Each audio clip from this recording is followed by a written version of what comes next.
Teresa Roberts sat in the overcrowded waiting room of Chicago Memorial Hospital's emergency room, her worn handbag clutched against her chest. At 68 years old, her hands trembled slightly, not from fear, but from the crushing pain that had settled into her chest after 3 hours of waiting. Her silver-gray hair was pulled back in a neat bun, and despite the sweat dampening her floral print dress beneath her powder blue cardigan, she held her head high. She had waited until Keisha was safely at school. 3 long hours of enduring chest pain, shortness of breath, and the kind of cold sweat that made her clothes stick to her skin, all to make sure her 10-year-old granddaughter wouldn't see her grandmother collapse, the only family she had left after losing her daughter to an overdose 2 years ago. The emergency room was chaotic that Thursday morning, filled with patients groaning in pain, nurses rushing past with clipboards, and doctors conducting urgent business that Teresa couldn't begin to understand. She felt invisible, but she had every right to be there. Her symptoms were real, earned through decades of standing on cafeteria lines serving Chicago's children, and undeniable in their urgency. When her name was finally called, Teresa approached the examination area, clutching the insurance card she'd brought from home. She had no idea that the man in the tailored black suit standing near the trauma bay entrance had been watching her since she'd stumbled through the ER doors 3 hours ago. And she certainly didn't know that what was about to happen would change everything. Like this video if you believe healthcare is a human right. Subscribe to see how this unfolds. Dr. Hartley turned from his conversation with the nurse, annoyance flashing across his face at the interruption. But the dismissive retort died on his lips the moment he saw who had spoken. The man in the black suit stood with the kind of stillness that made people nervous. His neck tattoos visible above his collar like warnings written in ink. The entire ER seemed to hold its breath. Nurses stopped mid-step. A security guard's hand moved unconsciously toward his radio. Everyone recognized something in this man, if not his face, then the aura of controlled violence that surrounded him like cologne. Sang-woo walked deliberately across the waiting room to where Teresa slumped in her chair, her breathing shallow and labored. He knelt beside her with surprising gentleness, his fingers finding the pulse point at her wrist. His touch was professional, practiced. When he looked up at Dr. Hartley, his dark eyes were absolutely cold. "She's having a heart attack," Sang-woo said, his Korean accent precise, each word weighted with certainty.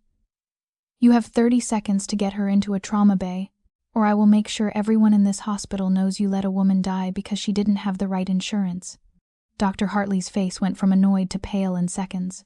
"Sir, I don't know who you think you are, but we have protocols, triage, procedures. I can't just—" 20 seconds, Sang-woo interrupted, not raising his voice. He didn't need to.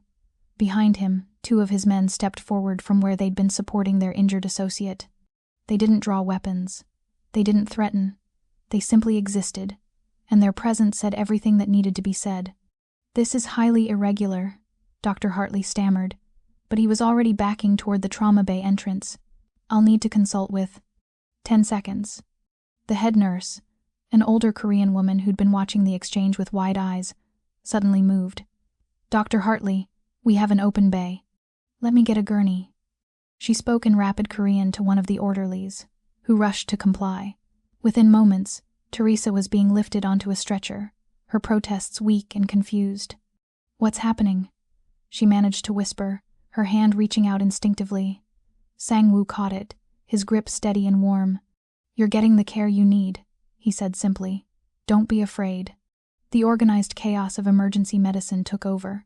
Teresa was wheeled into the trauma bay where the EKG machine confirmed what Sang-woo had known from the moment he'd watched her collapse further into that waiting room chair, massive myocardial infarction. The anterior wall of her heart struggling under blocked arteries. Dr. Hartley's hands shook as he ordered the emergency catheterization, his career flashing before his eyes as hospital administration was already being notified of the incident. The cardiologist arrived within minutes. Emergency stents were placed. Teresa's heart was saved.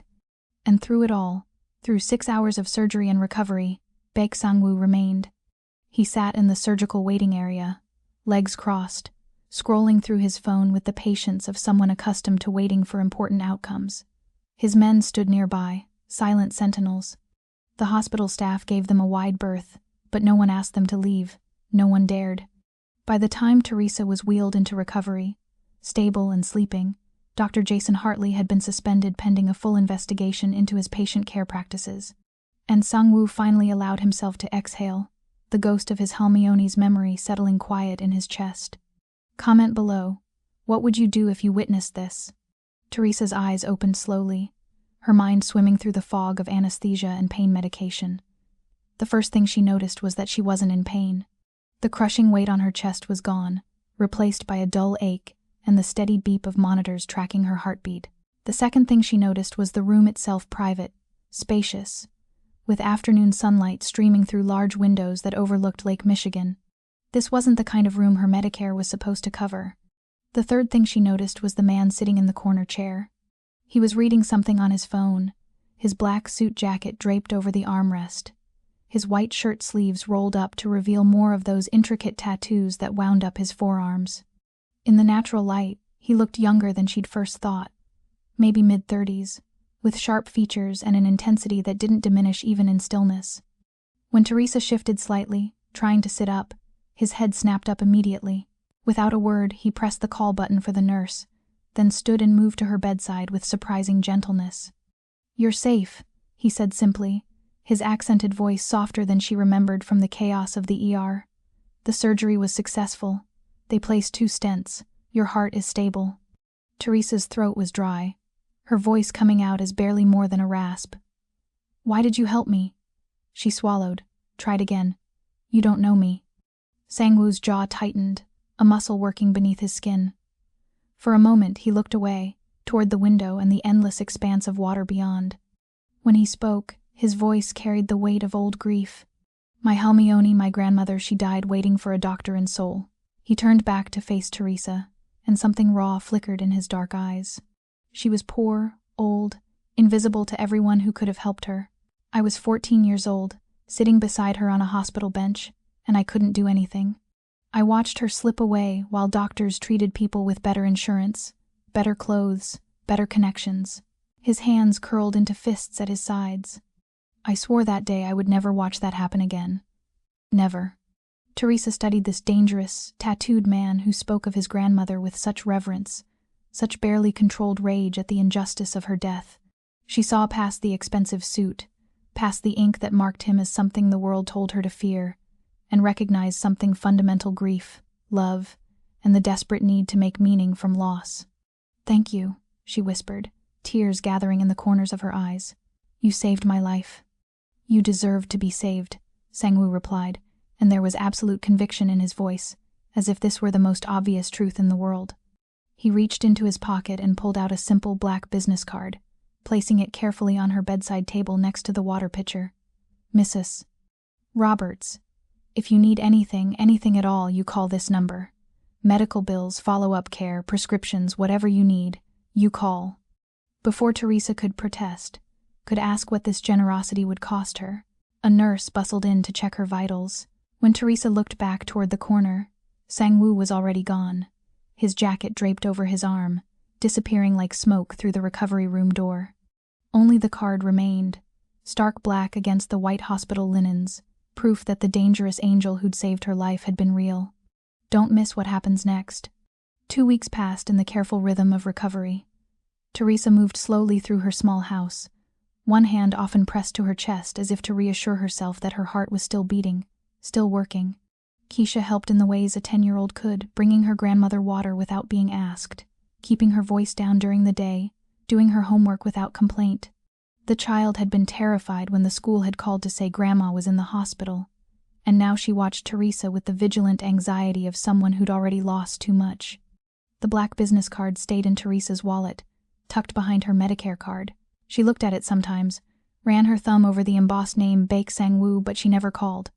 She told herself she didn't need to, that the hospital bills that should have bankrupted her had somehow been marked paid in full, that the prescriptions she picked up from the pharmacy cost nothing despite her limited coverage. She knew who was responsible. She just didn't know what accepting his help truly meant. Cardiac rehabilitation began at a community clinic on the south side, surprisingly close to her neighborhood. Teresa had expected a dingy facility with outdated equipment, the kind of place her insurance actually covered. Instead, she walked into a bright, modern space with new treadmills, professional staff, and walls painted in calming blues and greens. During her first session, while the physical therapist explained her exercise protocol, Teresa's eyes landed on a bronze plaque near the entrance. Primary benefactor Baek Sang-woo. Her heart rate spiked on the monitor. At the front desk after her session, Teresa tried to keep her voice casual. I noticed Mr. Baek's name on the donor wall. Does he visit here often? The receptionist, a young black woman with kind eyes, looked up from her computer. Something shifted in her expression, not quite fear, but a careful neutrality that spoke volumes. Mr. Baek is very generous to this community, she said, each word measured. We're fortunate to have his support. Then she looked back down at her screen, the conversation clearly over. That evening, after Keisha was asleep, Teresa sat at her kitchen table with her daughter's old laptop, the one she'd been slowly learning to use. She typed Baek Sang-woo Chicago into the search bar. The results made her blood run cold. There were no official charges, nothing concrete, but the rumors threaded through community forums and news article comments like dark veins, Korean organized crime, protection rackets targeting small businesses in Koreatown and Chinatown, suspected involvement in illegal gambling operations. One article from 2 years ago mentioned a restaurant owner who'd refused to pay for security services and had his establishment burned down the following week. The owner had been too frightened to name names, but the implication hung in the air like smoke. Teresa's hands shook as she scrolled through page after page. The man who'd saved her life, who'd spoken of his grandmother with such tender grief, who'd ensured she received the best possible care, he was a gangster, a criminal. Someone who hurt people, extorted them, lived in a world of violence that she couldn't begin to comprehend. She owed her life to a man who destroyed others' lives for profit. Teresa closed the laptop and sat in the darkness of her kitchen, listening to Keisha's soft breathing from the bedroom down the hall. The black card burned in her wallet like a secret she couldn't keep and couldn't share. Subscribe now, you won't believe what she discovers about him. Sang-woo appeared at the clinic the following Tuesday, as if he'd known exactly when Teresa would be there, as if he could sense the moment she'd learned his truth. He stood near the entrance, hands in the pockets of his charcoal suit, watching her finish her session on the recumbent bike. When their eyes met across the rehabilitation floor, something passed between them, acknowledgement, inevitability, perhaps resignation. Teresa climbed off the bike with as much dignity as her still healing body could manage, and walked toward him. Without a word, she gestured toward a private consultation room off the main hallway. Sang-woo followed, closing the door behind them with a quiet click that sounded unnaturally loud in the small space. You're a criminal. Teresa's voice shook, but not with weakness, with anger and fear braided together. The man who saved my life is a criminal. Sang-woo didn't flinch, didn't offer excuses or denials. He simply met her eyes and said, yes. The word hung between them like a guillotine blade finally dropping. And this clinic? Teresa gestured toward the walls around them, toward the expensive equipment and professional staff. How is it funded? With money from protection rackets? From gambling? From hurting people? Does it matter where the money comes from if it helps people who need it? Sang-woo's voice was calm, almost philosophical.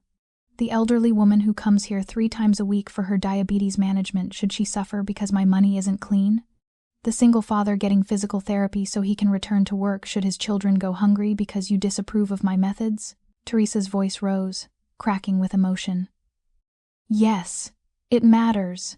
I have a granddaughter I'm raising, a 10-year-old child who's already lost her mother. I can't be involved with— She stopped abruptly, unable to even say the words, to name what he was. A mobster, a gangster, a man who lived by violence. Something shifted in Sang-woo's expression then, softening in a way that made him look almost vulnerable, almost young. The hard edges of the crime boss blurred, revealing the 14-year-old boy who'd watched his grandmother die on a hospital bench. Mrs. Roberts, I understand, he said quietly. You should stay away from me. My world is dangerous, and you're absolutely right to protect your family. I would never forgive myself if my life touched yours in a way that brought harm to that child. He turned toward the door, his hand on the handle, but paused without looking back. But know this, I don't regret helping you. Not for a second. His voice carried a weight that felt like confession. You reminded me why I do what I do. Why I built this clinic. Why I fund the community programs. Why I try to protect neighborhoods that everyone else has forgotten. Not all of it is bad, Mrs. Roberts. Not all of me is bad. Then he was gone, the door closing softly behind him, leaving Teresa alone in the small room with her righteous anger and something else she couldn't name, a hollowness, a sense of loss for something that had never really existed in the first place, or had it? She pressed her hand to her chest, feeling her heart beat steady and strong beneath her palm, and wondered what she'd just walked away from. This story is just getting started. 4 weeks later, a Saturday morning arrived bright and warm, the kind of late spring day that made Chicago feel almost forgiving. Teresa had seen the flyers posted around the neighborhood community health fair at Washington Park. Free screenings, food, games for children. Keisha had been begging to go all week. Her 10-year-old enthusiasm focused entirely on the promised bouncy castle and face painting. What the flyer didn't say in large letters, but what Teresa noticed in the small print at the bottom, was the sponsor, Bake Community Health Initiative. She almost didn't go. Almost.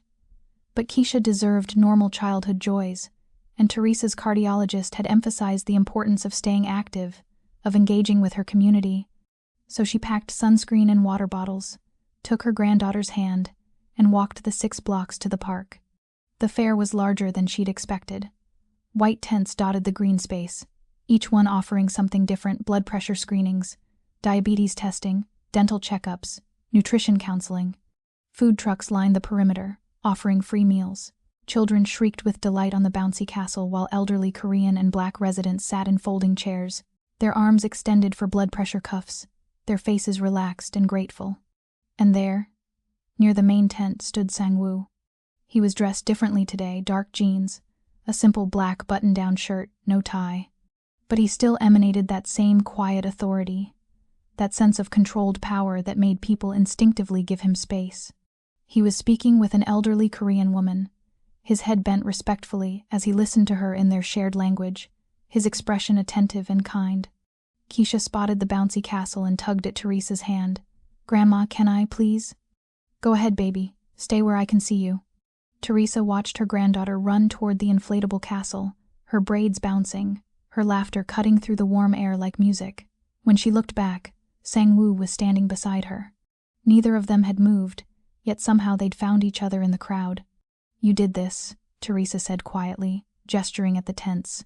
"The volunteers, the families receiving care they probably couldn't afford anywhere else." "This neighborhood needed it," Sang-woo replied simply. "With illegal money." He didn't flinch from the accusation. "With money that would otherwise buy guns and drugs. I chose to buy health screenings instead. I chose to fund dental care for children and nutrition programs for seniors." He turned to look at her directly, his dark eyes steady and unflinching. "I'm not asking you to approve of me, Mrs. Roberts. I'm not a good man. I've done things that would horrify you, but when I can choose to do something good, I do. Every single time." Teresa opened her mouth to respond, to argue or concede or something in between, but the words died in her throat as 3 sharp cracks split the air. Gunshots. The world exploded into chaos. Children screamed, parents grabbed for their kids, elderly residents struggled to rise from their chairs, confusion and terror written across their faces.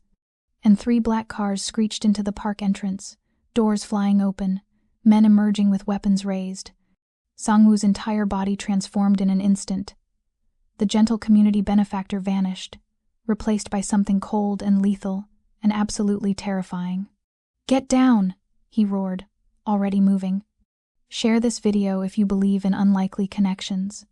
The 3 cars came from different directions, boxing in the park's main entrance like predators surrounding prey. Men poured out wearing colors Teresa didn't recognize: red bandanas, leather jackets with Chinese characters emblazoned across the back. Chen-wei's crew, though Teresa didn't know that name yet. She only knew terror. More gunshots cracked through the air. A food truck's window shattered. Someone's grandmother hit the ground, her blood pressure medication scattering across the grass. The bouncy castle deflated with a sickening wheeze as a bullet tore through its vinyl skin, and children tumbled out screaming. Sang-woo moved like lightning given human form. He was shouting in Korean, rapid-fire commands that his men Teresa hadn't even noticed, scattered throughout the crowd, instantly obeyed. They materialized from nowhere, some wearing volunteer shirts, others dressed as regular community members, all suddenly armed and positioned with military precision. "Get to the tents. Cover the civilians." Sang-woo's accented English cut through the screaming. He grabbed an elderly man frozen in shock and physically pushed him toward shelter, then turned to help a mother carrying twins. But Teresa wasn't watching Sang-woo. She was scanning the chaos for one small girl with braided hair and a purple shirt. "Keisha!" The scream tore from Teresa's throat as she stumbled forward, her healing heart pounding dangerously in her chest. "Keisha!" Sang-woo's men returned fire, and the sound was deafening, but it was controlled, professional, terrifyingly efficient. They weren't shooting wildly, each shot was calculated, aimed to suppress rather than kill, to drive the attackers back rather than escalate into wholesale slaughter. This was what discipline looked like when channeled through violence. Within 2 minutes that felt like hours, Chen Wei's men retreated, tires squealing as they fled. But the damage was already done. 3 people lay wounded on the grass. The food trucks were riddled with bullet holes. Children sobbed in their parents' arms, traumatized by violence they'd never forget. And Sang-woo's carefully constructed facade as a legitimate community benefactor lay shattered like the glass scattered across the park pavilion. Teresa found Keisha huddled behind an overturned table, unharmed but sobbing uncontrollably. She grabbed her granddaughter and held her tight, checking for injuries with shaking hands, murmuring reassurances she didn't believe. When she looked up, Sang-woo was there, checking on the injured residents, his phone pressed to his ear calling for ambulances. His shirt was torn, a streak of someone else's blood across his collar. When his eyes met Teresa's, she saw something she'd never seen before in them: guilt. "This is your world." Teresa's voice shook with fury and terror braided together. "This is what you bring with you. Violence, death. You endangered my granddaughter. You endangered all these people with your presence." Sang-woo moved toward her, hands raised in a gesture of peace, but stopped when Keisha flinched. His jaw tightened, and he nodded slowly. "You're right. I'm sorry. This won't happen again." "How can you promise that?" Teresa demanded, tears streaming down her face as she held Keisha against her chest. "You can't. This is what you are. This is what you'll always be." Sang-woo looked at the wounded being tended by volunteers, at the traumatized children, at the elderly residents whose safe community space had been transformed into a war zone. When he spoke, his voice was hollow. "You're right. I'm sorry." Teresa took Keisha's hand and walked away, navigating through the debris and the sirens growing louder in the distance. She didn't look back, and Sang-woo, surrounded by his men and the consequences of his choices, let her go. 1 week later, Teresa stood outside Keisha's school, watching the children pour through the double doors like water released from a dam. She'd been vigilant since the health fair, hyper-aware of every car that drove too slowly past their house, every stranger who looked at them too long. But a week of nothing had begun to dull her edge. Perhaps Chen Wei had made his point. Perhaps Sang-woo had handled whatever needed handling in his dark world. Perhaps she'd been foolish to hope. Keisha emerged with her backpack bouncing against her shoulders, talking animatedly with a friend about some playground drama. Teresa took her granddaughter's hand, and they began the 3-block walk to the bus stop. The afternoon sun was warm on their faces. Normal, safe. The 3 men appeared as they turned the corner onto a quieter street. They wore ordinary clothes, jeans, jackets, nothing remarkable. But something in the way they moved, the purposeful convergence of their paths, made Teresa's blood turn to ice. She pulled Keisha closer. The tallest one opened his jacket just enough. The gun tucked into his waistband caught the light. "Come quietly or the girl gets hurt," he said in accented English. His face was expressionless, professional. This wasn't personal. This was business. "Run, Keisha," Teresa whispered. "Run back to school, now." But rough hands were already grabbing Teresa, dragging her toward a white van that had pulled up to the curb. Keisha screamed, her voice piercing and terrified, and Teresa twisted in their grip, desperate to see her granddaughter one more time. A teacher appeared at the school entrance, phone already to her ear, pulling Keisha back toward safety. Then Teresa was inside the van. Something chemical-soaked pressed over her face, and the world went dark. She woke to rope cutting into her wrists, and the smell of oil and rust. A warehouse, she realized dimly. Abandoned, judging by the broken windows high above and the graffiti covering the walls. Her head pounded where she'd hit it against something during the abduction. "Mrs. Roberts." The voice was calm, educated, cold. "I'm glad you're awake." Chen Wei stood before her, middle-aged and impeccably dressed in a suit that probably cost more than her monthly pension. His face was unremarkable except for his eyes flat and empty as a snake's.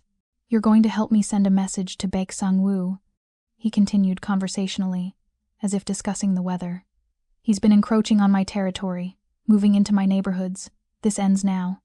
Hours blurred together. They filmed her, their cameras capturing her fear, her tears, the bruises forming where they'd grabbed her too roughly. They threatened Keisha with clinical precision, describing exactly where she went to school, what time she walked home, how easy it would be. Teresa prayed, recited every psalm she could remember, thought of her granddaughter's face, and regretted ever meeting Baek Sang-woo. Then, gunfire. Shouting in Korean and Cantonese, harsh and rapid, the warehouse door exploded inward, metal shrieking as it was torn from hinges. Sang-woo entered like an avenging angel, his face a mask of controlled fury, and behind him his men moved with lethal military precision. The violence was brief, brutal, purposeful. Chenwei's guards were subdued within minutes, disarmed, disabled, left groaning on the concrete floor. Chenwei himself tried to run but was caught before he reached the back exit. Sang-woo came directly to Teresa, a knife appearing in his hand to cut her bonds. His fingers were gentle as he examined her wrists, her face, checking for serious injuries. "I've got you," he murmured, lifting her into his arms as if she weighed nothing. "You're safe. I've got you." Teresa buried her face against his chest and finally let herself break. Don't miss the emotional conclusion. The back of Sang-woo's vehicle was leather and silence. Teresa sat wrapped in a blanket that smelled faintly of cedar, her body still trembling from adrenaline and shock.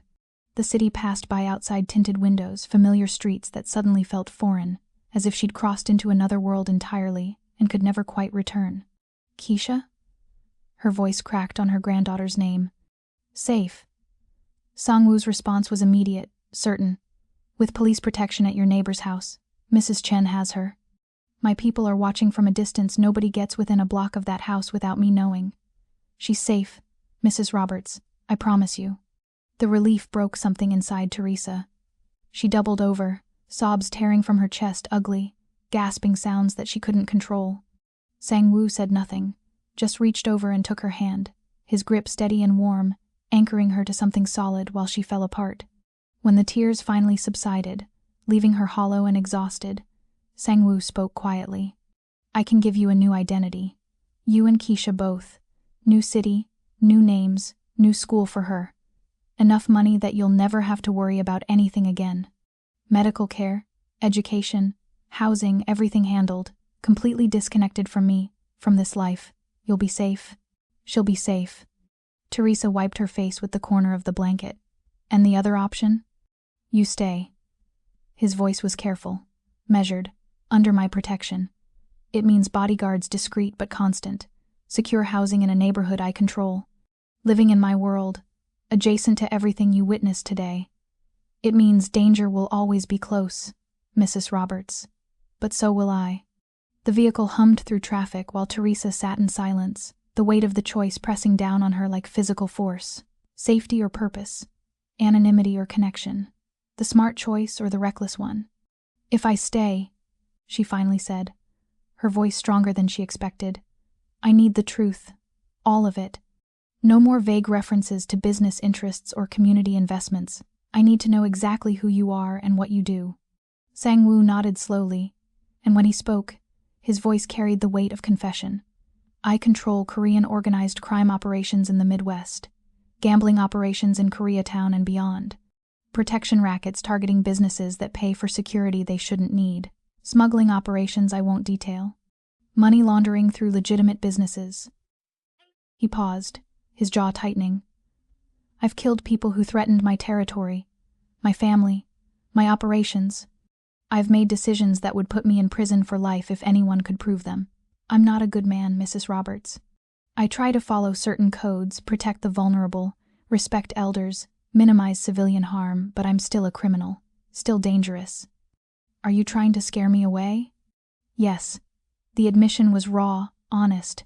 "Because you deserve better than this, better than me." Teresa reached out and took his hand, the same hand that had cut her bonds, that had killed to save her, that had shown such gentleness with his grandmother's memory. "Maybe I do deserve better. But I'm choosing to believe that a man who stood up for a dying woman in an ER, who was terrified for his grandmother, who builds health clinics in poor neighborhoods, that man has something worth believing in. And maybe, just maybe, I can help you be more of that man and less of the other. Sang-woo's voice was rough with emotion he couldn't quite hide. You're making a mistake, Mrs. Roberts. Maybe. Teresa squeezed his hand. But it's my mistake to make. And Mr. Bake? I've spent 68 years playing it safe, being invisible, accepting whatever scraps the world decided to give me. Maybe it's time I did something reckless. 3 months later, Teresa Roberts sat in a modern office, with floor-to-ceiling windows overlooking the new Southside Community Health Center. Spreadsheets glowed on the computer screen before her budgets. Staffing proposals, expansion plans for satellite clinics in 3 additional neighborhoods. At 68 years old, she'd learned to navigate financial software, understand operational statements, and negotiate with contractors who initially tried to dismiss her until they realized whose authority backed her words. She was Baek Sang-woo's community health advocate now, a title that made her simultaneously proud and uneasy, overseeing a network of low-cost clinics, serving the uninsured and underinsured across Chicago's most neglected communities. The office door opened. Sang-woo entered with Marco, his second in command, their voices low and tense as they discussed something in Korean. Teresa caught enough words to understand a territorial dispute, someone who needed to be handled, the kind of business that made her chest tighten with old fear.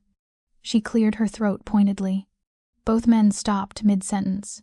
Sang-woo's expression shifted from cold calculation to something almost sheepish. Not in this office, Teresa said firmly, not looking up from her computer. This space is for legitimate work only. Take that conversation elsewhere. Sang-woo actually smiled, a rare softening of his usually severe features. Yes, ma'am. He gestured for Marco to leave, then approached Teresa's desk. The board meeting is in 20 minutes. I know, I'm ready. Teresa saved her document and began gathering folders. A young woman appeared in the doorway, Jasmine, a former patient who'd been denied care at 3 different hospitals before finding the clinic. She was a receptionist now, given a second chance by Teresa's insistence on hiring from within the community they served. Mrs. Roberts, the community board is assembled. They're waiting for you in the conference room.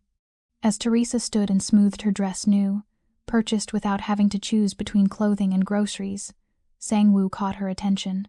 Did you see the news this morning? Teresa turned to the television mounted on the wall. Sang-woo pressed a button on the remote, and the local news filled the screen. The headline made her breath catch. Dr. Jason Hartley loses medical license after investigation reveals pattern of discriminatory treatment. The reporter detailed dozens of cases spanning 5 years, elderly patients, minorities, uninsured individuals, all receiving inadequate or dismissive care. The medical board had found systemic bias in his practice, grounds for permanent license revocation. You did this, Teresa said quietly.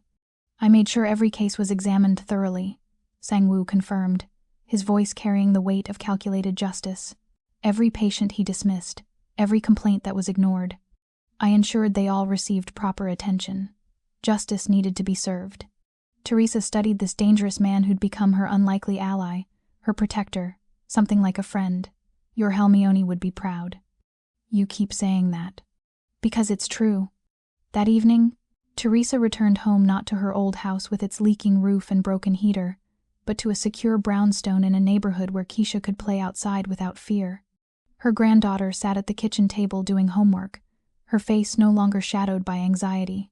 The child had adjusted remarkably well, thriving under the stability and safety that Sang-woo's protection provided.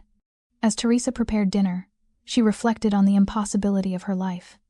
At 68, she worked for a Korean Mafia boss, redirected criminal money toward community health, lived protected by armed guards, and somehow found more purpose and respect than she'd ever known in her respectable life cleaning cafeteria tables and accepting society's dismissal. Her existence made no sense by conventional standards. But for the first time since her daughter's death, since her husband's passing years before, Teresa Roberts felt truly valued, not for what she could do for others, but for who she was. And that, she decided, was worth every risk. The following Saturday, Teresa and Sang-woo stood side by side at the ribbon-cutting ceremony for the expanded health center. The crowd was beautifully diverse, elderly Korean women in traditional hanbok bearing homemade kimchi and japchae, black families from surrounding neighborhoods with children running between the folding chairs, local pastors offering blessings in English, Korean, and Spanish. The community had come together to celebrate what they'd built. A reporter from the Chicago Tribune approached with a camera crew. "Mr. Bake, your philanthropic work has transformed healthcare access on the South Side. What drives this commitment?" Sang-woo gestured gracefully toward Teresa. "Ask her. Mrs. Roberts is the heart of everything we do here." Teresa stepped forward, her silver hair catching the sunlight, her shoulders straight with dignity and purpose. The cameras turned toward her, and she spoke with the authority of someone who'd finally found her voice. "Healthcare is a human right. Every person deserves to be seen, heard, and treated with dignity, regardless of their age, race, or insurance status. That's what we're building here. Not charity, but justice." As cameras flashed and the community applauded, Sang-woo and Teresa exchanged a look of mutual respect and understanding, two unlikely allies who'd found redemption in each other, proving that dignity, justice, and transformation could emerge from the most impossible circumstances.